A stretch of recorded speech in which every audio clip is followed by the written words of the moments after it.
Yo, what's going on? Mike from Mike Talk Sports. So Marlon Chito Vera versus Cory Sandhagen is going to headline the main event of UFC Fight Night on March 25th. Let me tell you why it's vital for the division that Chito Vera wins this fight. So when I'm saying Marlon Chito Vera needs to win this fight, I'm not saying this is a make or break fight for his career, where if he loses, then his career is over in terms of his title hopes. To me, this division would be in an extremely weird place if Cory Sandhagen were to fight for a title. Why do I say that? Cory Sandhagen is 15-4, but he's 3-3 in his last 6 fights. And the issue with Cory Sandhagen and his record is he's lost to 3 champions. So he's lost to Petr Yan, TJ Dillashaw, and Aljamain Sterling very recently. The thing about that Aljamain Sterling fight, man, he got submitted in under 2 minutes of that fight. He got ragdolled. He got his back taken extremely quickly. Now, I will say that is Aljamain Sterling's best performance by a significant margin in his entire career, so that's hats off to the champion. But you never want a current champion of the division to have 3 losses on his record of all former champions, because at that point you look at the division and you say, not only is it not as good as it used to be, but the champion is really only champion because Petr Yan left the division, or because Aljamain Sterling moved up to 145, or because TJ Dillashaw retired when TJ Dillashaw really had an embarrassing performance in his last outing before he retired against Aljamain Sterling. So to me, it just muddies up the division if a guy like Cory Sandhagen is champion. I looked at a guy like Cory Sandhagen 3-4 years ago and went, this is a future champ. His skill set is incredible. He is really good in underrated wrestling and grappling. His level changes are next level. He loves implementing those takedown attempts to level change, to kind of fake out his opponent into sprawling, and then he hits him with a huge knee, a huge elbow. So I love Cory Sandhagen's game. Obviously, he mixes up the striking extremely well, but the thing is, he's just not a championship caliber fighter. He really has no power in his hands or feet whatsoever. You look at every single knockout he's ever had, it's something like a flying knee or it's accumulative strikes, whereas you look at Chito Vera. Chito Vera is so exciting. He has that knockout power. But previewing this fight and getting into this fight and why I'm very nervous about Chito Vera, this is a bad matchup for Marlon Vera, and I think it's a good matchup for Cory Sandhagen. Basically, if you're fighting Chito Vera, you need a great chin and you need a high pace, and that's something that Cory Sandhagen absolutely does have. So going into this fight, Cory Sandhagen is a minus 150 favorite, so not a significant favorite, but a favorite nonetheless. I completely agree with these odds. I'd say I'm about 55% leaning Cory Sandhagen right now.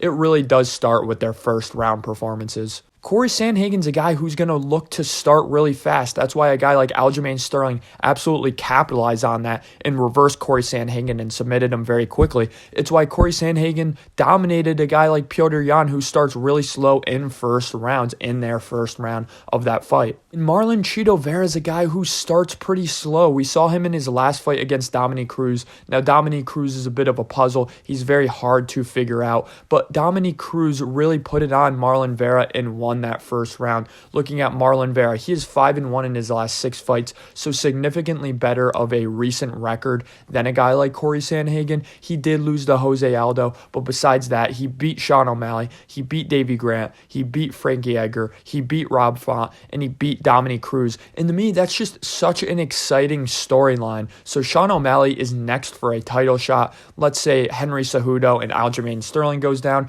and Aljamain Sterling wins and vacates. That's honestly what I think is going to happen.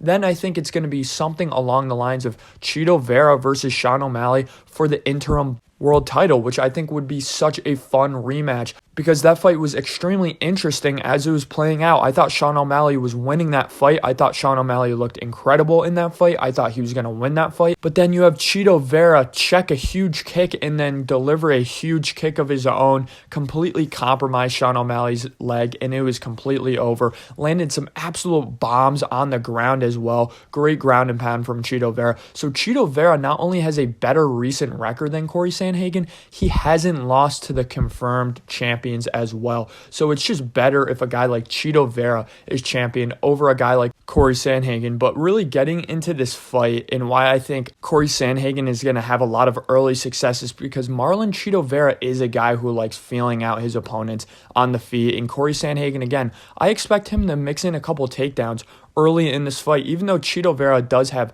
good counter grappling, Cory Sandhagen's a guy who's going to have such a sense of urgency going into his fight, because he's a guy who, even then, in his last fight against Yadong Song, he was winning that fight. I think he would have went on to win that fight, but he won it via kind of a controversial doctor stoppage. It was a good stoppage. The fight needed to stop, but you never like seeing that happen in a fight. And Chito Vera is a guy who actually has a loss to Yadong Song. So to me, it would really build up a young prospect if Chito Vera won this fight. It would really prop down all of the former champions, which I like. I think it is better and healthier for a division when the champions' former opponents go on a losing streak instead of a winning streak, because it really props up those younger opponents and those new opponents.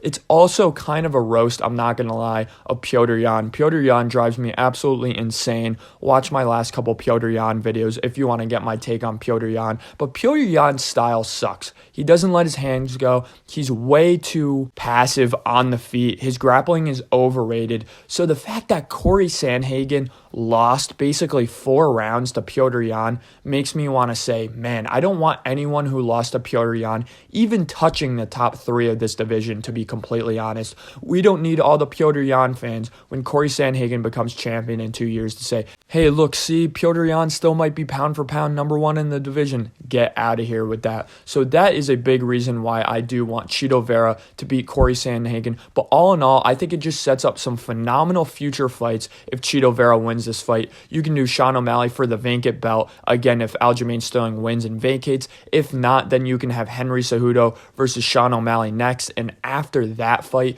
you can have Chito Vera fight for the title. Whereas if Cory Sandhagen wins this fight, I don't think he deserves a title shot. So it's very interesting. Can't wait for this one to go down. It's going to be a banger of a fight night card.